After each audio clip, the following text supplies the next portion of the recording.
Hello again, ladies and gentlemen, Saka here, and welcome to the 24 minutes of Daytona.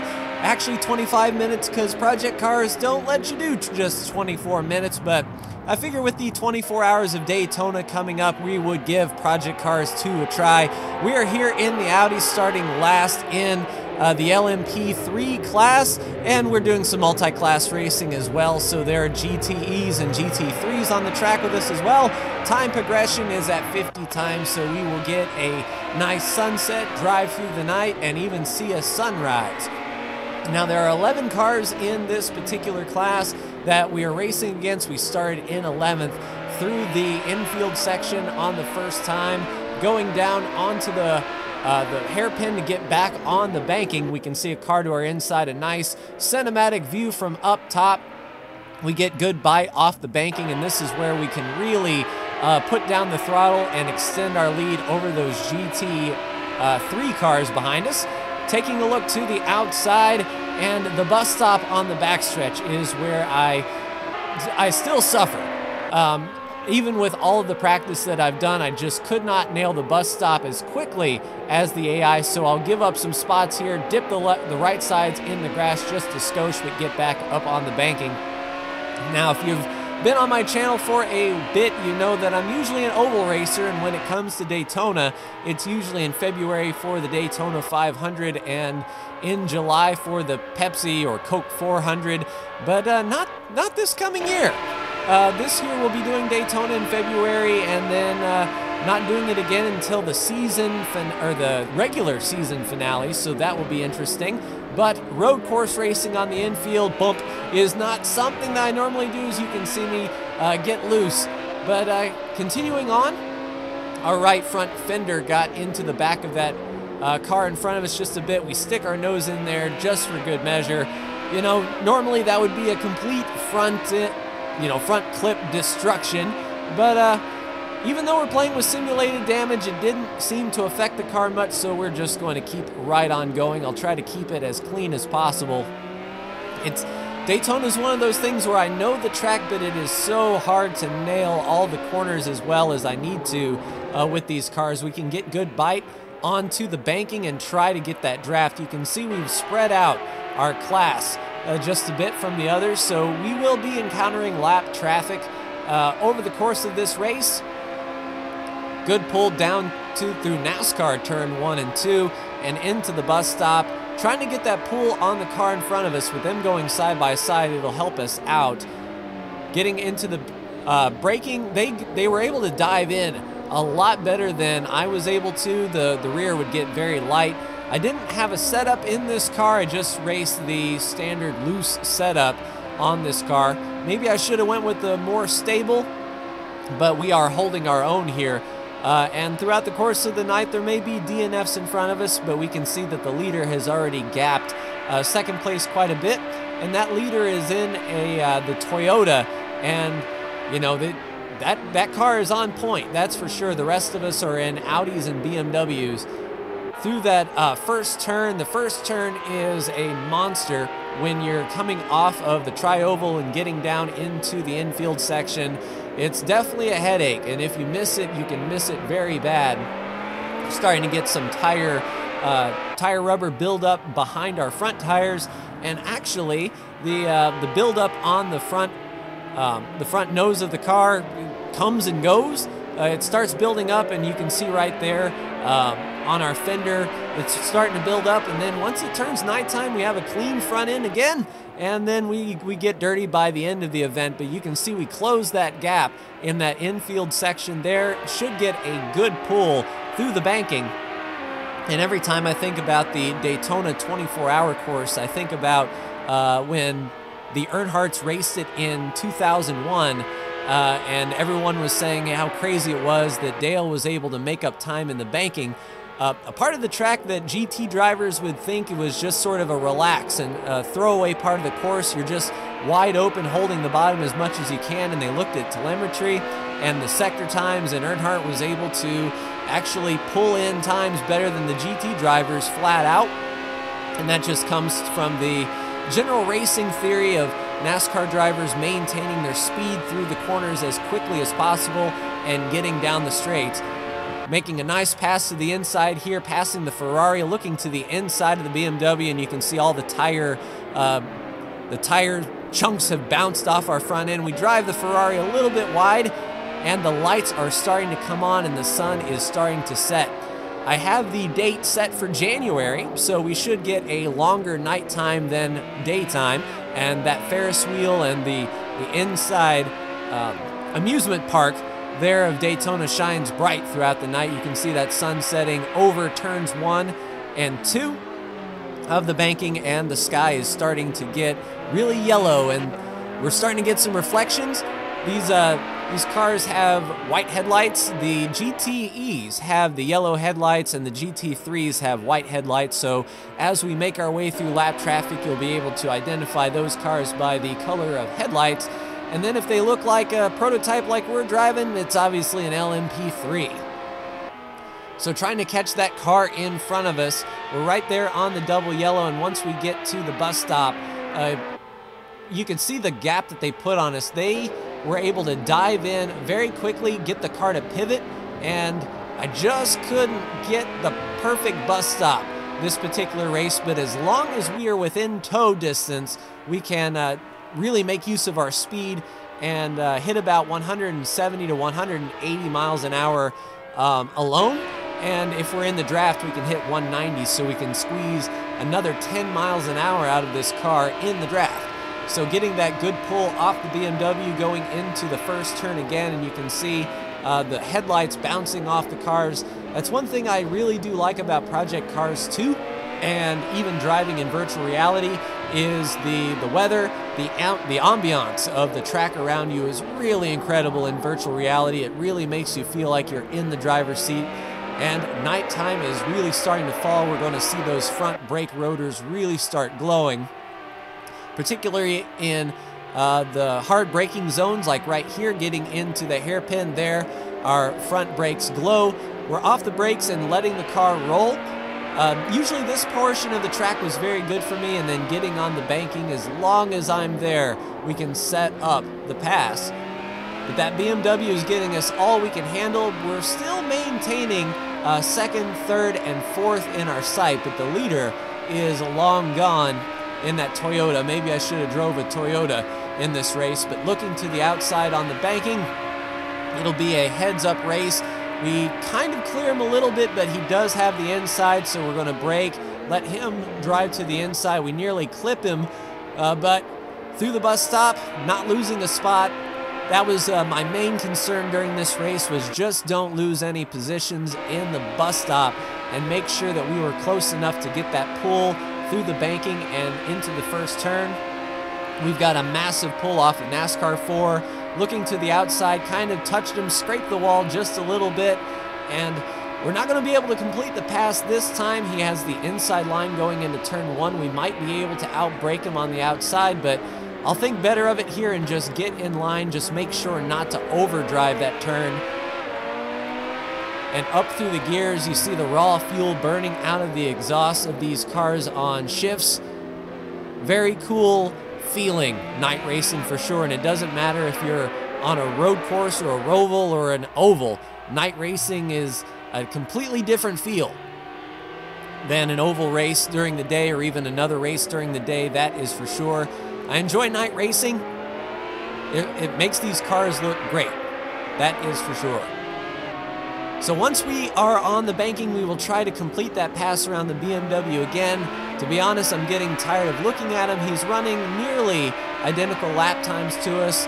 He's able to gap us through the bus stop and into turn 1, and then we spin the infield section and the banking, pulling him back in, setting up to the inside. Now, I'm not sure if we can drive into the bus stop as hard as we need to. Being on the inside is pretty bad. You can see there why the shallow approach makes us, go offline. You definitely want to be on towards the middle. The outside would throw you off. The inside, you couldn't cut the corners correctly. And neither one of us had the preferred line, but like I said, their braking was just so much better than I could get done with my limited practice time here. But making up time, we're not losing time to the car in front of us, but second and third place are starting to gap us just a bit, and you can see in the background there the GTEs with their yellow headlights through NASCAR turns 1 and 2. Car gets to our inside, we get into him just a little bit, and he backs off. Another BMW assault. A good turn there.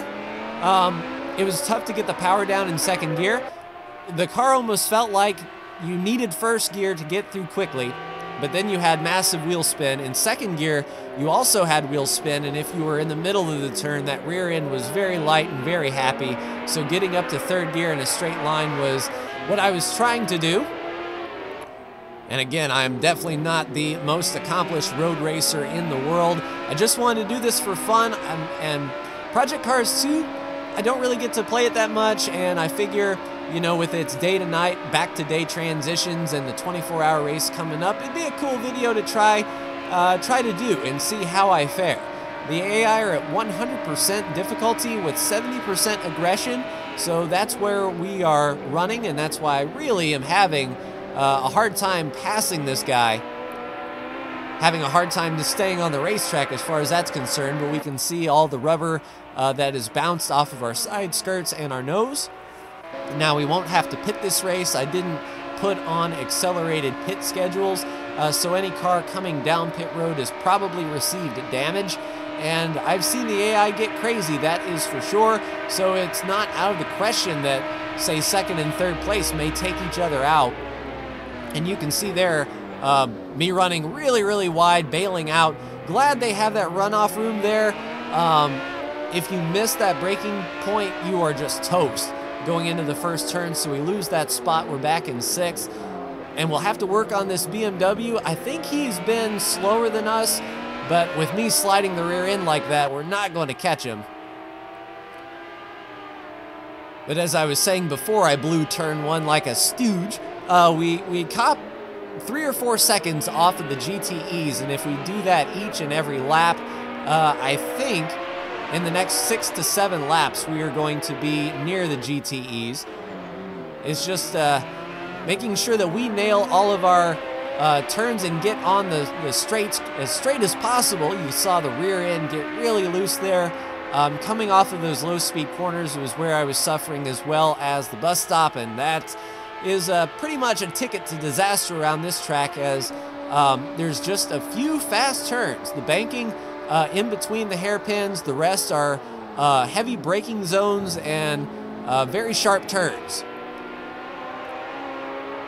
Kind of under attack from behind, and they will get the pull down the straightaway if I cannot break that draft. It looked like a Ferrari behind us.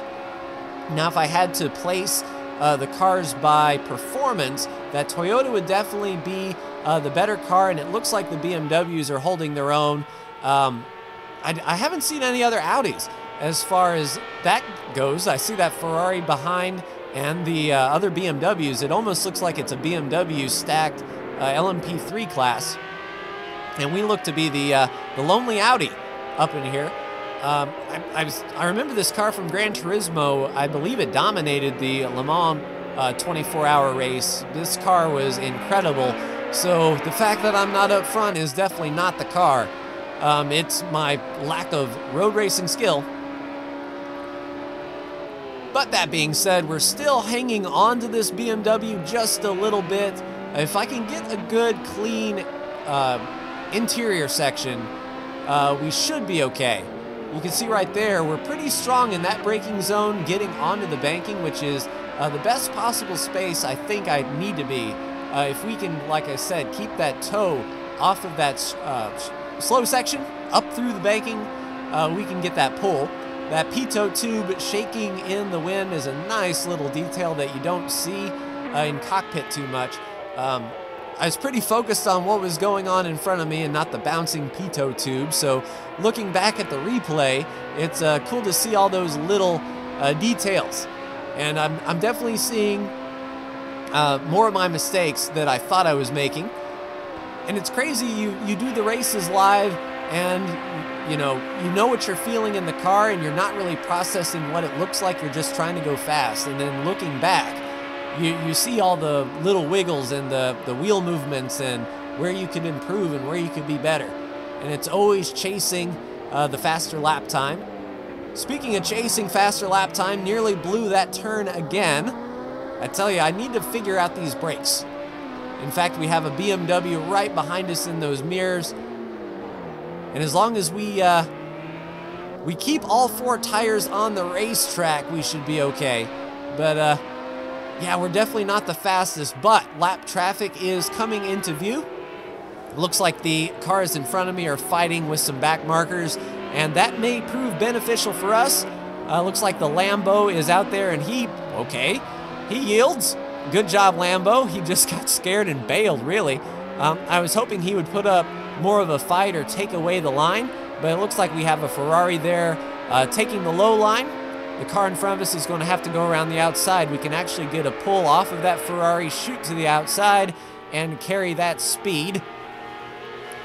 And yeah, that's going to vault us very well down the back straightaway.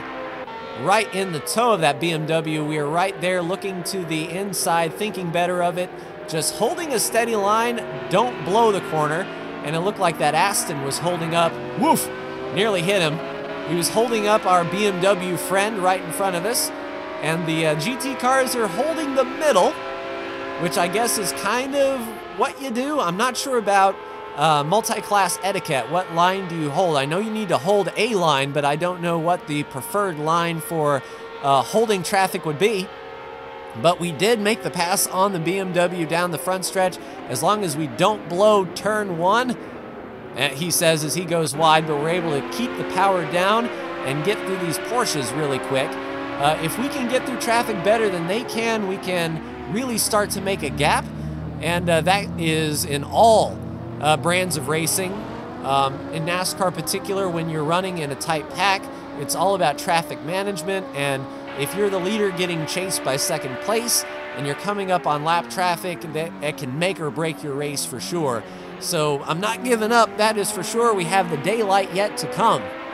And some positions to make up. But the BMW in front of us has gapped us, and you can see the amount of gap that we've put behind us. Looks like he must have had trouble getting through lap traffic, and we're making some good time. At least as good as I think.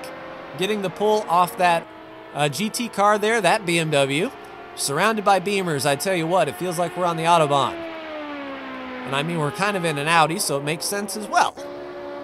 But nice clear racetrack into the bus stop. A smoother bus stop that time. Feeling pretty good about that one. I need every lap to look like that. But we'll get up on the banking and get that pull. I'm not sure how long until the sun rises. Like I said, being in the winter time in January, in the northern hemisphere, you have more darkness than you do light. So this will be the longest portion of the race, but the sun should come up in a few minutes' time. Getting into turn 1, we should make quick work of these guys. The Lambo is giving us the inside groove. Thank you very much, Monsieur Lambo. Or Monsieur. Or, yeah, whatever they say in Italian. Sounds good. And I'm hoping that these lap traffic cars hold up that Beamer, but I'm not seeing that BMW anymore. I am seeing a lot of yellow headlights from the guys that we've passed, but nothing out front, unfortunately. Oh, that is the Beamer. All right. Kind of driving over my head a bit. Now that we're starting to get a sniff, I'm sort of overdriving a bit, but this turn is really good for us, getting onto the banking, and we might start reeling this guy in if we can get the power down off the corners. And yes, indeed, it looks like we have our Beamer friend in front of us, and then looks like third place is fighting with a GT car right there. I was hoping that we would catch like a bigger pack of the GT cars, you know, make it more difficult for those guys in front to get through, but we'll take what we can get for sure. Well, blew the bus stop. We'll just reel it back in. Don't panic. We're fine. This is fine. We're all fine here now. How are you? Yeah, mistakes like that really hurt, especially when it's high-speed section going on to a flat portion of the course. It's like messing up on the last hairpin turn of a Formula One track, or or something of that equivalent. You just can't, you lose all of that time down the straightaway, and we don't have a pull. But it does look like our friend is tied up. I need to stop blowing turn one. I'll tell you, this is how not to drive the Daytona road course, that is for sure. But the BMW behind us is not catching us. That is a good feeling, and we should be catching this GT car. And it looks like we have a set of 2 more lapped cars to pass. Hopefully we can catch them on the banking. That would be ideal. But it kind of looks like we're going to catch them going into the hairpin. We have a GT right in front of us. And he kind of almost does the Lambo thing. He dips his left sides off into the grass around the GT. And right on the back bumper of that other GT car as well. We'll go around his outside if he's giving us the lane. And our competition has already passed the car in front. And I'm getting a bad feeling that we're going to catch this car in front of us in the bus stop. We're not going to be able to catch him on the straightaway, that's for sure. So we're going to need to make quick work of them after the bus stop and onto the banking. Looks like an Aston there. Just caught a quick glimpse. But yeah, we should be able to carry that speed nice and quick around. And are you going high, low? Okay, so you're going middle. We'll go around the outside. And we might have caught that Beamer just a little bit. He's side by side now with that GT car, and you could see on the horizon, the sun is starting to come up. The sky is starting to lighten up just a bit. I'll keep my headlights on for safety, though. You won't be able to really tell it, but we have survived the nighttime portion of the race. And it's just time for the rise of the dawn. And is that morning mist I see? Yes, indeed. So very cool. You know, whoa, okay. I don't know if that was me. I don't know if that was the track temperature of my tires. But either way, that could have been bad. But the morning mist is sort of hanging around, and in Florida, in the early morning, you have the humidity and the condensation just hanging in the air, and that's really cool to see that mist. What's not cool to see is these GT cars giving us a hard time and not our BMW that we're racing for position. And there the sun crests over, and the sky is starting to get painted in an orange glow, and there's a good look at that volumetric fog that we're racing through. Not thick enough to look like a wind tunnel and have it like blow off of the car. That'd be a nice little effect. And just give simulators time. It's only a moment of, only a matter of time before that level of detail is achieved. I have no doubts about that. But what I do have doubts about is making up these spots. You can see that fog sort of hanging level with the ground, and that just puts into perspective how much banking there is around Daytona. And if we can get around this Aston clean, we will be fine. And indeed we can, getting into turn one, and you can see all the rubber buildup on our fenders and around our tires. And that Beamer is caught up in traffic, it looks like, with only a few laps to go left in these 25 minutes. We might be able to make something happen if we could get off the turns nice and straight. We do have 2 GTs to contend with here. And I thought about just going for it on the outside, thought better of it, just keeping to the inside here. Don't know if the red GT is going to Lamborghini. Nope, he's going to keep it all 4 on the pavement, so we'll get him around the banking. Into the braking zone nice and carefully. We didn't have a pass set up, so I didn't want to blow the turn. And it looks like clear track in front of us until that next position. Just checking in, 46 seconds remaining. So we're coming to 1 lap to go. We're running in 5th, 14 seconds behind the leader, 2 seconds behind our competition. And you can see him there going through the end of the bus stop right there. We do have a GT car in between us and him. And it'll be a tall order to get this pass done in 1 more lap's time, but we are going to give it our best shot. 3.5 to the front, 2.3 seconds to the back. We're sort of in no man's land right here. But 1 minute and 45 seconds left of this replay, enough for one more lap. Let's get around this Corvette. He was giving us the inside lane. We set up to the outside, he backs out. To be honest, I overshot that turn just a bit, needed the outside. But with 1 lap to go, the sun is about where it was to begin the race with, I guess you could say, yesterday. And that car out front, he's going to have to make a really big mistake for us to catch. And if we make a really big mistake, we're going to lose 5th spot. But starting in 11th, finishing 5th on 100% AI, making my way through a track that I know but am not an expert at. I'm an oval racer. So I'm pretty proud of the results that we have so far. So just the bus stop to go, really, and the NASCAR section of the racetrack. So hoping for something big to happen to that car in front, but he's pretty small in the windshield, and even if he does make a mistake, he might be able to get on the racetrack and get back up to speed, and we probably wouldn't catch him. So let's just not blow this, okay? Nice and easy, and hammer down to the finish. And that will complete the 25 minutes of Daytona, ladies and gentlemen. We will come in 5th overall, 5th in class. If you enjoyed this, let me know when the 24 hours of Le Mans comes around, or the 24 hours of Nürburgring. I might look at this and do another one, but that will do it for me. Like, share, and subscribe if you are so bold. Thank you so much for tuning in, and I will see you in the next video. Take care.